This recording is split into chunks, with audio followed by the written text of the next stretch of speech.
everybody? Mike here, Mike with JUCKER Hawaii here in Lahaina on Maui. Today's video, I'd like to talk a little bit about the flex in a longboard. And why is this video coming up? Well, I got inspired by a customer of mine whom I had a conversation with about the flex of a board. And he was kind of like, you know, what about hills? He lives in a city. Is a flex good? Is that good for me? And I thought like, hey, why not actually explain this a little bit more in depth to everybody out there, to all of you guys out there in the YouTube and Instagram and Facebook world or wherever you may see this video. So I put this together, and first of all, thank you for watching. If you have it in you, maybe put a quick like into this video. If you have a question or whatsoever, please comment below. It really helps, and I'll be more than happy to answer any kind of question. So let's dive right into it. So first, the flex in the board comes about, in our case, with our bamboo board. This is our Hoku version 1 flex 2 medium flex full bamboo board, and I don't know if you can see this in the camera here, but there is a layer of vertical bamboo sandwiched in between two layers of fiberglass. So there's the fiberglass sandwiching that in, and then there's another layer of bamboo on top.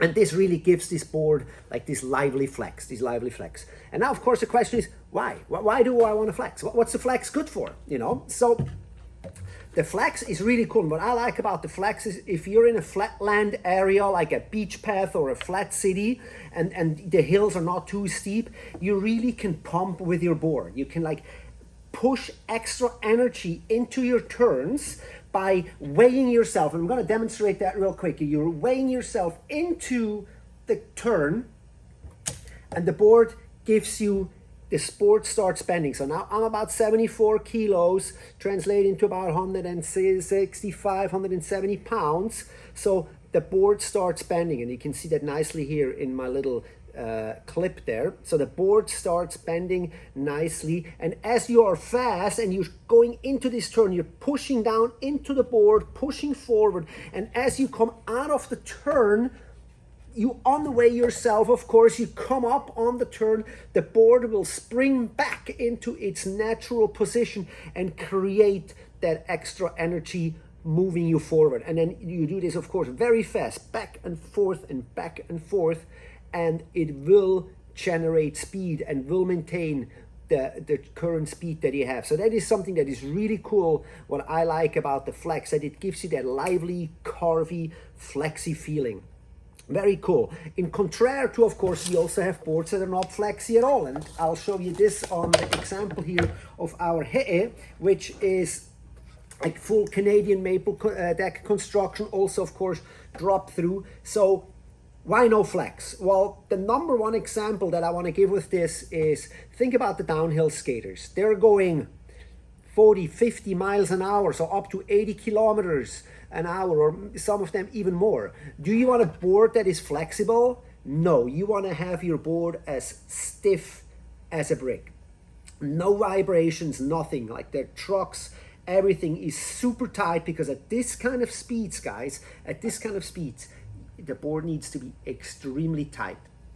So a non-flex board is definitely something I would recommend if you are more ambitious in going fast. Maybe you have a steeper hill at home and you're not really trying to carve and do this kind of motions, but you're more like into the free ride side of life and you want to go a little faster. Of course, not that you can't go fast with a non-flexi board either, and of course not that you can't pump your board with a board that has less flex either. It's just one is a little bit better for the other. So with a non-flex board, you have that more solid stance and more of a less flex. So that is something definitely you want to consider. You're pushing, you're more of a flatland tricks. We have, all those boards come with flatland tricks features such as little kicktails in front of the trucks and all of that.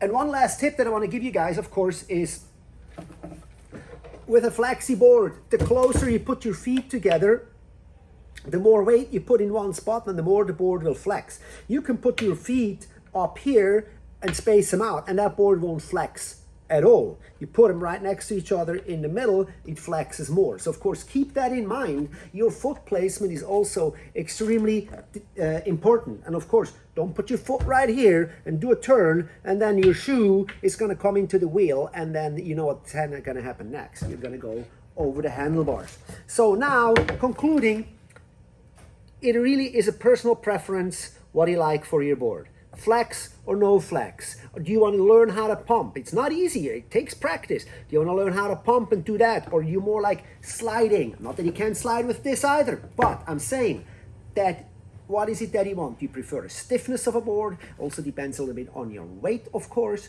The heavier you are, the flexier a board gets. So if you're a heavier rider, you might want to go with something that is a full maple board, or choose a harder flex.